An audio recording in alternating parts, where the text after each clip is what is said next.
here in San Francisco for the Meter Up event. Very kindly, Meter invited a bunch of us over here, and so we decided to do this video, this podcast, and things jointly with that event after yesterday. And there was some pretty big stuff announced yesterday. Some big announcements, some great content. Good time. We had a great event. But I'm here. We're going to talk a little bit about the Meter stack, everything they've got here in this rack, and then in addition to that, we'll dig into some of the stuff that they announced yesterday. So, want to go off and introduce yourself? Yeah. Thanks for having me. Thanks for coming to the event. I'm one of the folks that helped start Meter. I work a lot on product, engineering. Like you were mentioning, we are entirely full stack networking, end-to-end, vertically integrated across hardware, software, operations. One of the core tenets we have is we believe people that build the hardware and software should be the ones responsible for it. And we care about it in painstaking detail, and then we do the entire stack from ISPs, which we have a product called Connect, which can help procure, manage, and deploy ISPs, which you guys saw yesterday. Then we have our wired stack, which is our routing, which is our security appliance and switching, and our Wi-Fi stack, which is our indoor and outdoor access points. And then yesterday we also announced our cellular, which I'm sure you'll want to get into. And then on top of that, applications like SD-WAN, DNS security, VPN.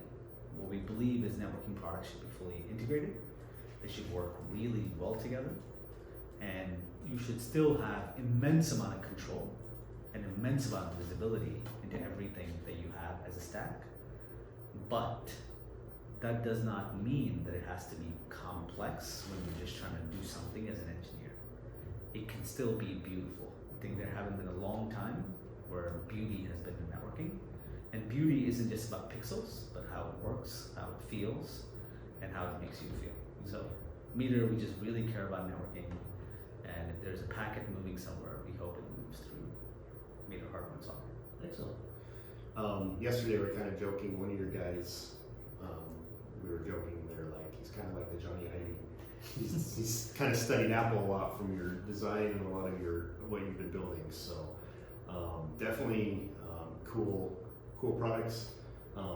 Very cool story you guys have built, you and your brother have built here with Meter. Just kind of digging into some things.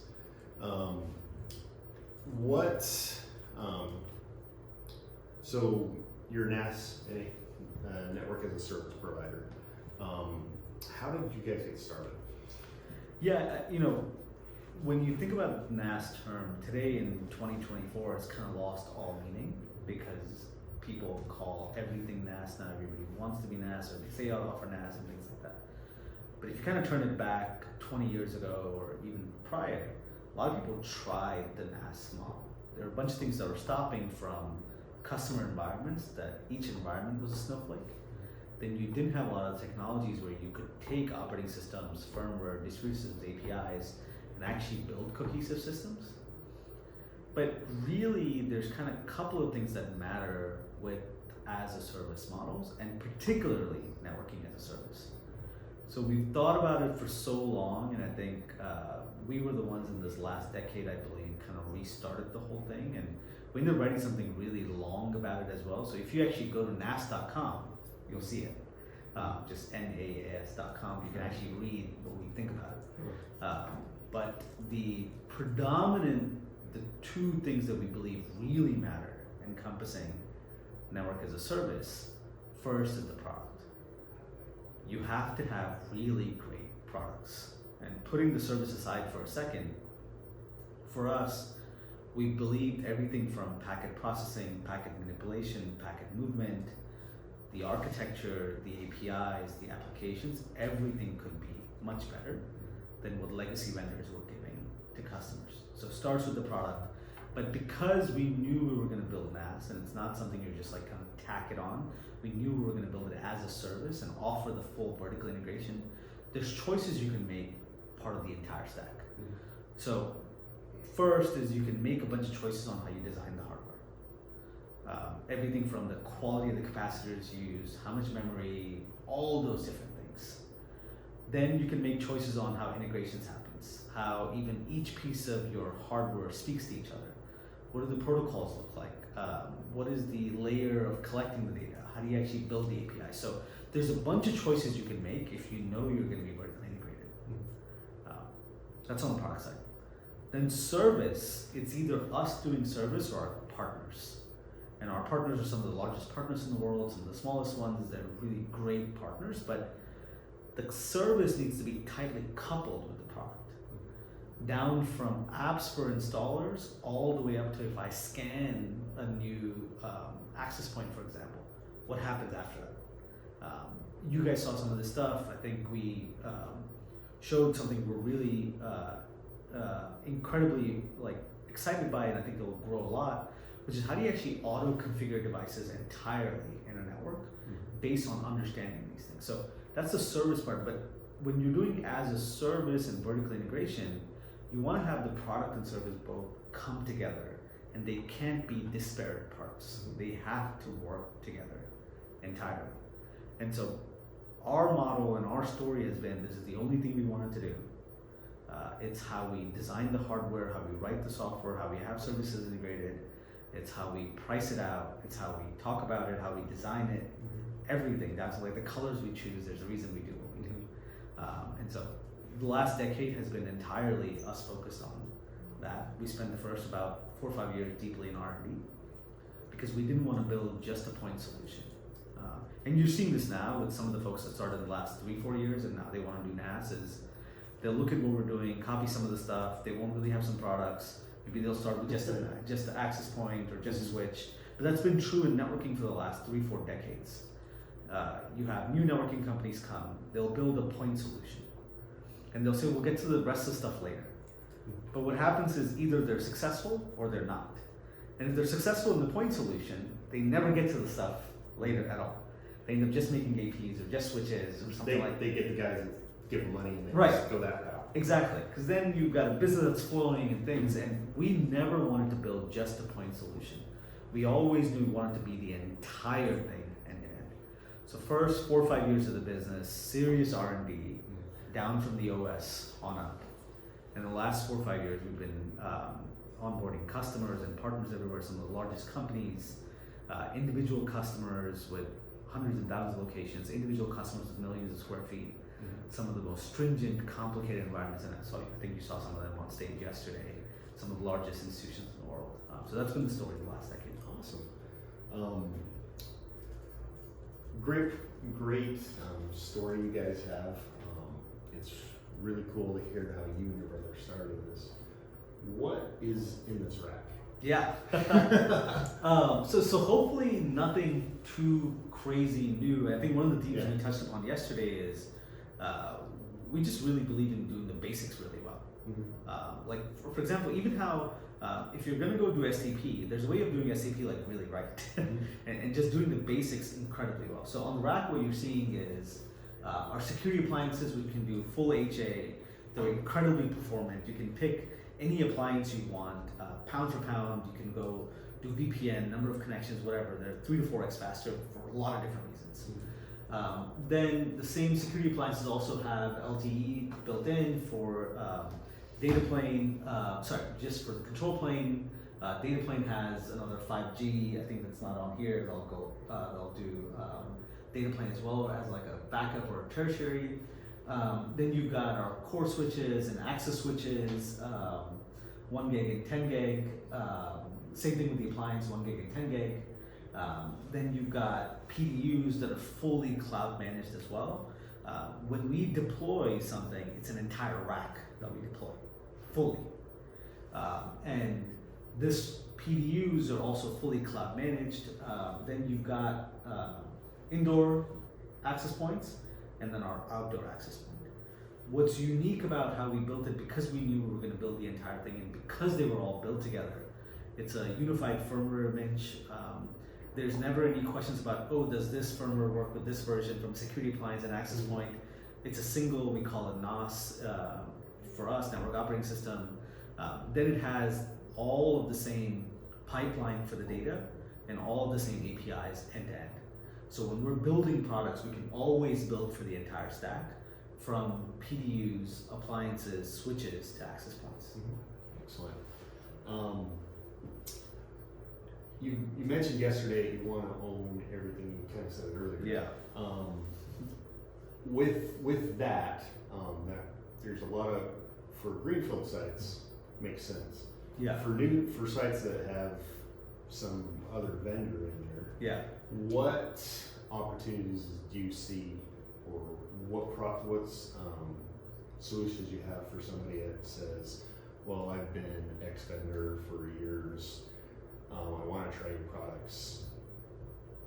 How do you approach companies like that? Yeah, so there's a couple of different ways. We have a program that's called a trial program where partners and customers can get our entire gear in their labs to test it out. That's a good place to start. Okay.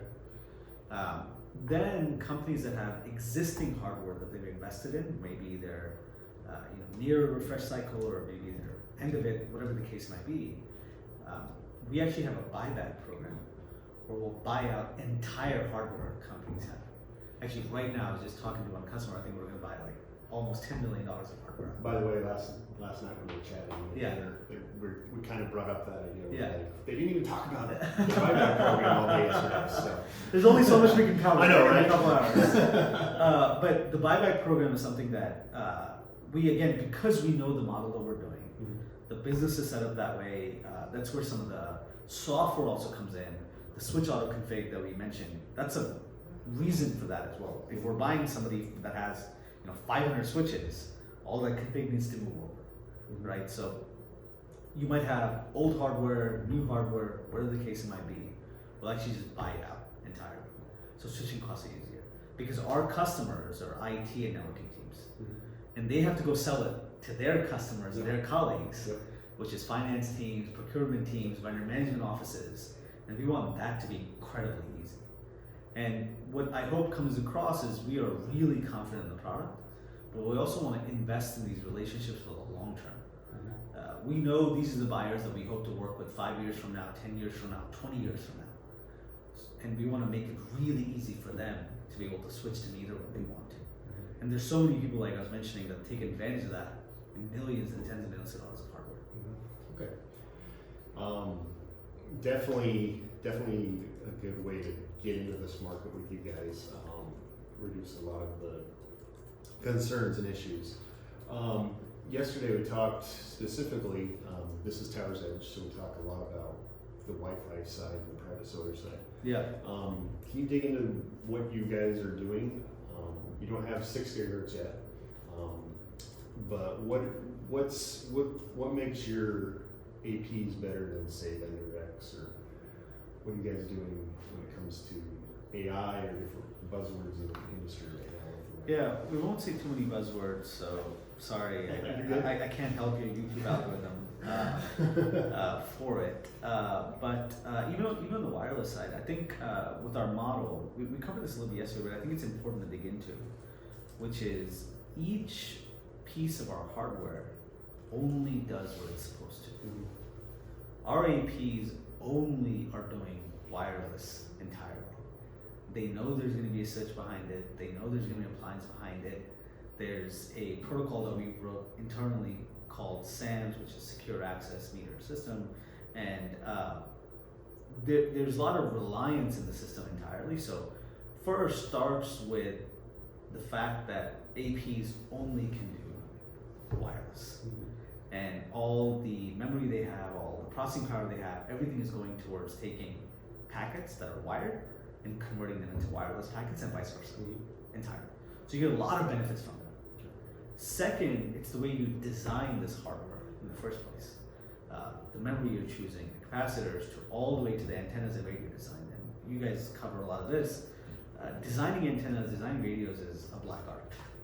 And getting it right, you can have a lot of edge there on how well you can do compared to that. Then comes our software stack on how we do packet processing, and then how we do our APIs, and how we do some new applications that are enabled by the entire stack. One other product that you saw that we launched, or we kind of previewed about a month and a half ago, that's going GA in a couple weeks, that we showed yesterday, is Command. when we launched Command in August, it just got a great response from everyone. Not just in networking, but in technology industry as a whole, with everyone that's actually building the cutting edge of software. Fundamentally, a lot of people think it's the future of software. So for those that don't know, you can check it out at meter.com/command. Essentially, Command is built upon models that we built that understand our hardware, our architecture, our software, how we design software and how we write software. And Command has 3 important mandates that it can do really well with high degree of accuracy and high degree of speed. First is you can just get information anytime you want. So entirely natural language, you can just ask for anything, just pull it up, which I'm sure you saw yesterday. Okay. Yep. Yeah, sorry, go ahead, you were saying something. So is it truly entirely natural language, or does it require to have at least some understanding in networking? Say a VLAN. You don't have to understand what a VLAN is. You can just say, I need to create a security zone for X number of things. That's right. Cool. That's right. So 1, it can get information. 2, it can take action. Mm-hmm. It can take incredibly complex action. For actions, you need to know networking a little bit more because you actually want to map it to particular actions. Okay. So in that VLAN example, maybe you're saying like, create this SSID, then create this VLAN, put that SSID on that VLAN, then go make it so that the password auto-rotates every night at 2 a.m. and go put that SSID on all of the access points that I have in my New York location. Mm-hmm. That's a sentence you can actually just type in Command. And that is incredibly unique for models to be able to do multi-hop queries on the fly. And then the third thing Command can do really well is write software for you. We really believe that where software is going, that it's going to be generated entirely on the fly the moment the user wants it. So it can get information, take action, write software. But Command is really enabled by 1, the model work we've done, but 2, because of the entire stack that we have and how we built the pipeline the last few years, knowing that Command and things like that would come. So that's will exist across your stack with the code being built on the fly. That's pretty, that's the world we're living with, AI, generative AI, and all these things. So pretty cool stuff. Just want to transition. I know we're going to talk to Charlie in a little bit, but I want to transition to the private cellular side. You just announced yesterday. Yeah. Drew doesn't keep his mouth shut, so I hadn't told anybody, I had heard that it was coming. Really? Drew would do something like that? Right? We gotta make Drew. But I just wanted to ask your perspective. Why did you foresee private cellular as being the market you wanted to go down? Because so far, since CBRS came out 4.5 years ago, it's kind of been this kind of slow little growth. There's been a lot of companies that have come, there's been companies that have gone. Right. What's been your motivation that you wanted to look at the private cellular as your next area? When you build new products, you should definitely ask why now, particularly in infrastructure. Because in infrastructure, sometimes you have things like Command that come along, which are entirely new. But majority of the time, you're going to be building products that, like you said, have been attempted or thought about before. So you have to really ask yourself, why are you building this now? So in Cellular's case, there's 2 reasons for why now. One is customers first. All of our customers that we know are in challenging environments like retail and healthcare and hospitality, schools, others, they want great cellular coverage inside. And when we're doing the entire stack and we go talk to them, they're like, yeah, Meter networking is really great, Wi-Fi is really great, we've got this other problem. We were talking to this really large accounting firm, and they've got all these partners by the thousands, and they all just make phone calls all day, and they're like, we really can't use our phones inside our own buildings, which is a normal experience a lot of people have. It's just something we've accepted in life, right? Yes, and it's like, I'm just not going to have cell coverage here. So first, I think it starts with customers. Second, and you should definitely have Charlie kind of go deep into this. Yes, CBRS has been around 4 or 5 years, but I think particularly in the last year and a half, what's happening in neutral host is super interesting. Really, really interesting. And then combined with customers and what's changed in technology, we have the advantage of having the entire stack. Sure. We're already deploying full networks vertically integrated. And if you want to do neutral host really well, you got to have a great network underneath, and you have to have a really great backend and cloud to be able to make the whole thing work. So we felt customers wanted technology changed, and we were uniquely positioned compared to anybody else, and I mean literally anybody else, to be able to do it. So that's what kind of drew us into it. That's cool to hear. I've chatted with most of the private cellular companies out there, and some of them are, well, we're just interested in what we think is going to be this big market, typically thinking the money route, not thinking the customer route. And there's private cellular, CBRS has been put by a lot of people as a technology seeking a use case. Sure. Private cellular, everybody's touted neutral host is the big use case that's going to be beneficial to everybody, and we're finally getting there. Sorry to cut you off, but I think the reason is, even though so many people have been looking at it the last 4 or 5 years, they didn't have the network underneath to be able to do it. They just, like, actually deploying networks underneath to make neutral host work, that's really hard, as you know. Yeah. Then, fine, you've got the network, where are you sending all of this? You have to actually have a really robust cloud and have an understanding and a stack to be able to handle all of this, so that everything from E911 to metrics and KPIs actually work incredibly well. So when you look at these two requirements, that you need a great network and a great cloud to be able to come together that's already set up, most of the cellular companies actually don't have this. Yep, they absolutely don't. In fact, you have a full stack. You're the only one that I know of. I know other vendors are looking at that. Sure. That's why they're making acquisitions and stuff, trying to bring in house. You guys have just gone from the bottom up. Said instead of X company buying a vendor and then trying to integrate it in, you guys are like, let's build it in house. Buying almost never works. Yes. The only time acquisitions of companies work is one, maybe not the only time, two times.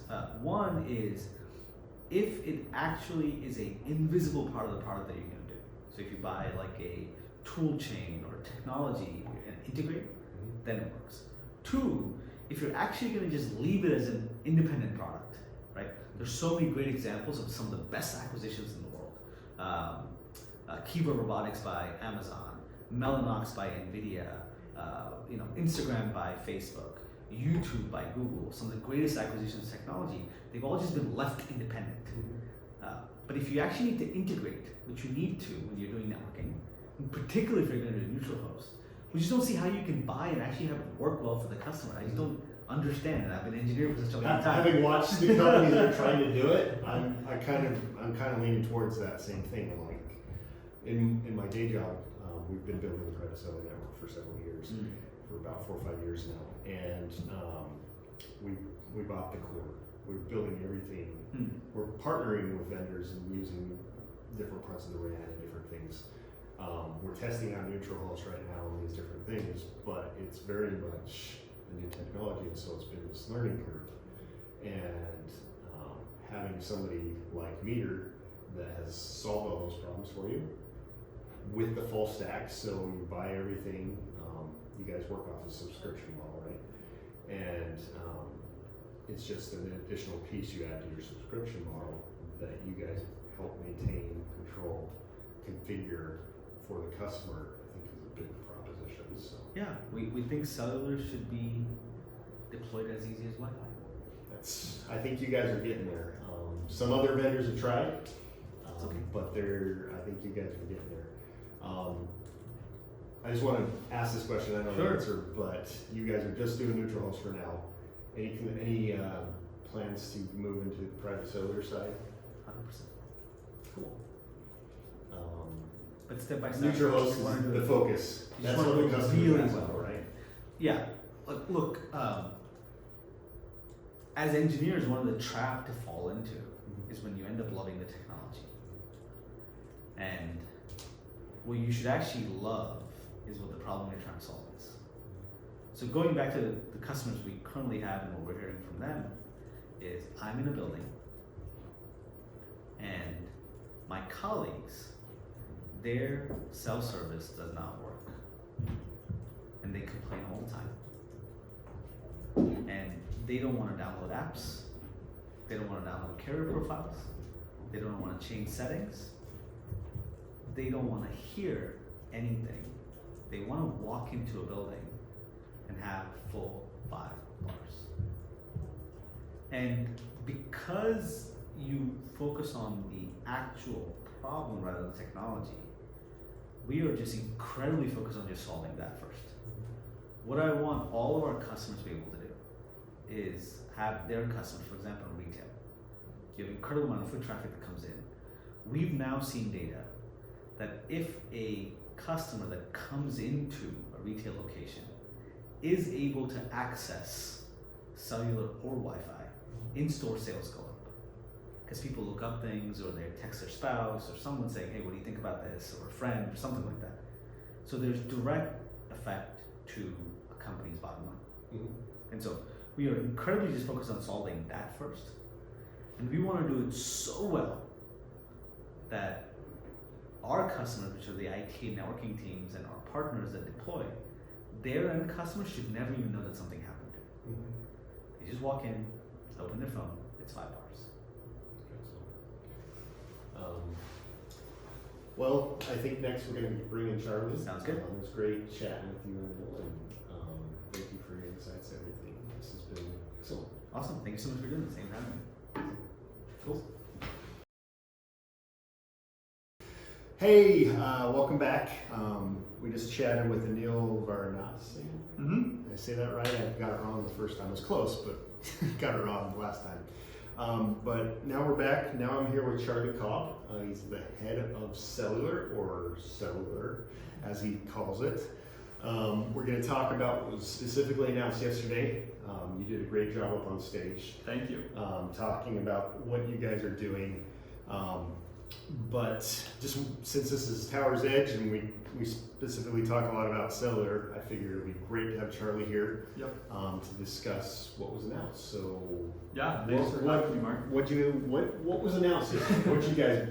So we announced our product yesterday called Cellular, and what we're doing is we're taking the Neutral Host CBRS technology and combining it with the Meter experience to basically allow us to use our existing meter stack, which you can see here, and add cellular access points to customer spaces, partnering with cell carriers to broadcast their signal inside of our spaces to provide seamless 5 bars of connectivity on your existing cell carrier the minute you walk into your space. Excellent. So you're planning, it's a neutral host. Are you doing MOCN? Yeah, doing MOCN. Okay, perfect. Yeah, doing MOCN and really just looking to kind of disrupt and change up the existing DAS market. Active DAS is a really, it really hasn't changed in the last 30 years. It's kind of dying anyways. Yeah, the carriers are putting less money into the DAS systems. Property owners realize they don't really have the space or the money for those massive systems, and so we're excited to be launching a product that's much more lightweight but just as performant. Excellent. Coming next year, right? So we're in beta now, and then we will, January 2025 is when we'll start kind of opening it up to the world. And awesome. Awesome. When it comes to cellular, there's been a lot of people have tried. We've all been waiting for Neutral Host. How are you guys how are partnerships with the big carriers going? They're going well. I think the carriers have really started to shift their mentality. I'm excited for the neutral host space to really grow, and I see it as like we're all in this together.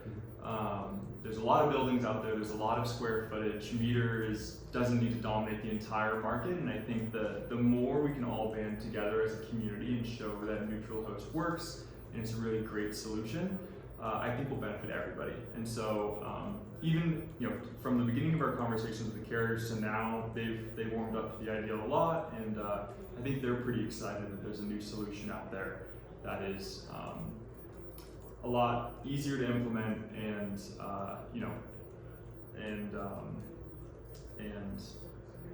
like new, I think, Can you give like SLAs to the carriers and things like that? Is that what they're looking for when it comes to neutral host, or they approaching it that way? Yeah. So I can't comment too much on like the specifics. What I can say is that what we've assured the carriers is that our network is as reliable as their network, and so in all of our deployments we do full high availability.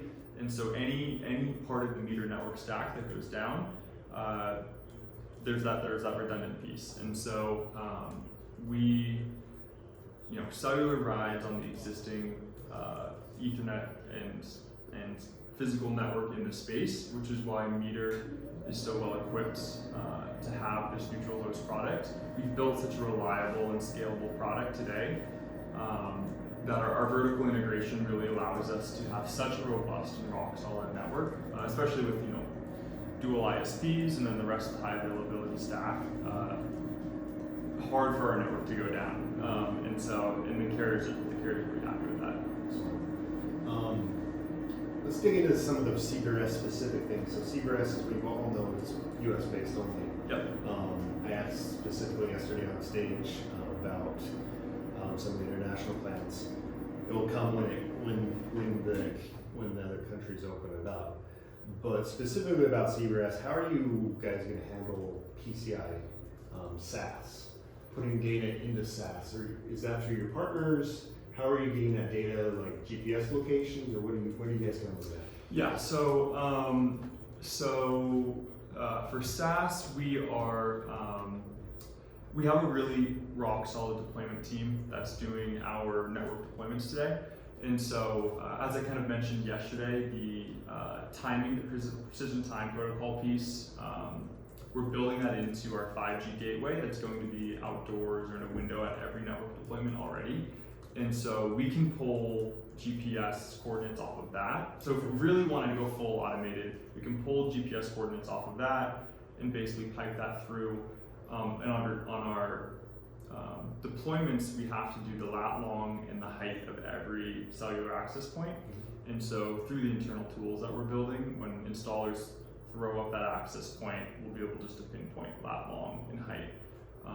And then we basically enter that into our backend on our cellular access points, which then automatically upload it to our SaaS. Awesome. So you say you're actually going to have like a little box that's a PTP server that you're deploying at sites? Yep. So every site has to have a PTP, a grandmaster clock, and so all the solutions on the market today are expensive or difficult to configure or hard to install. And so a lot of the solutions today, you put a GPS antenna on the roof and then use a coax cable and plug it into a box in your rack. That requires more like a different skill set for our installers. They have to learn how to terminate a coax cable. And so what we've done is to simplify everything.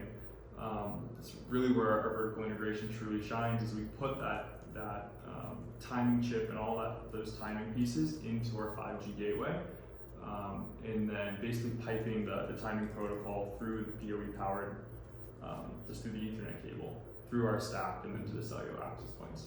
That's a great way to do it. I've actually been looking into precision PTP servers, so yeah, for that reason, because you can't always get GPS to the sites. So, and with cellular, as we all know, timing is critical, especially with CRS. When it comes to the future, with private cellular, we know there's private cellular and then there's neutral host. Both use the same spectrum, but they're kind of separate. Do you guys foresee, I kind of asked Anil this, but do you guys foresee yourself moving into that private cellular space, get off the ground with neutral host and then maybe adapting, adding some possibility of having Yeah, I think, so today we're focused on neutral host. That's kind of our foray into CBRS and cellular. A lot of our customers, I would say 99% of our customer use case right now is solved with neutral host and then just with our network or Wi-Fi product. Private cellular is really cool and has a lot of really cool use cases. Most of the use cases are like factories when robots are going all over the place, or like, you know, outdoors, a giant field or something like that. And so we want to really nail the private cellular experience. Indoor specifically to start with. I think when we get to private cellular and start figuring out like the best way to provision SIMs and eSIMs, and like for us, we want to make that customer experience as great and as seamless as our network product today.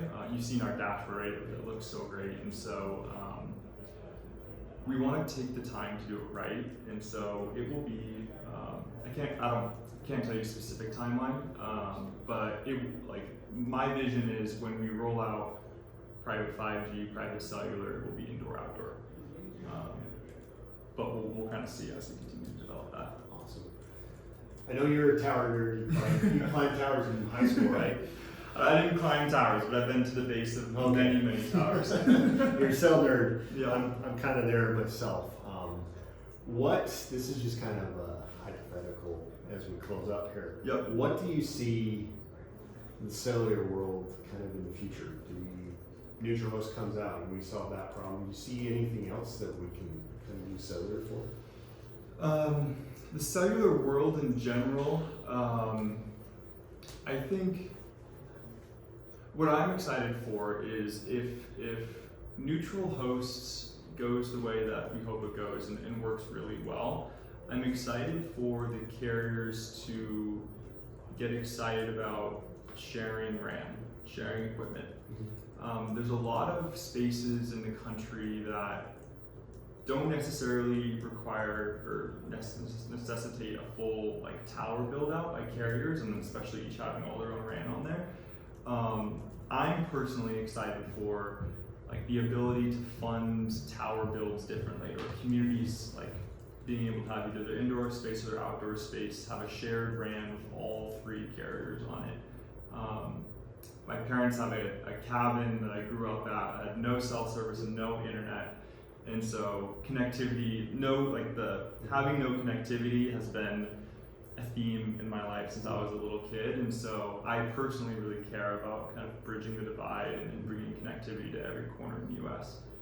Awesome. I work in that same space. I work with schools, so yeah, buildings, private cellular networks. So, well. Thanks, Charlie. It's been great chatting with you. I'm excited to see Meter Cellular product as it comes out. But it's been great coming to meet with you and Anil and the whole Meter team. You guys have a great story, your product line, everything you guys are building has been amazing. And so I'm excited to see the cellular stuff that I'm so excited about is part of it too. Yeah, no, thanks for having me on the podcast. It's been fun. It's been awesome. Thank you so much. Anyways, if you guys like what you're watching here with Tower's Edge, please like and subscribe and follow us for more. Thanks, guys. Thanks. Awesome. Hey, thanks, man. Yeah, That was fun.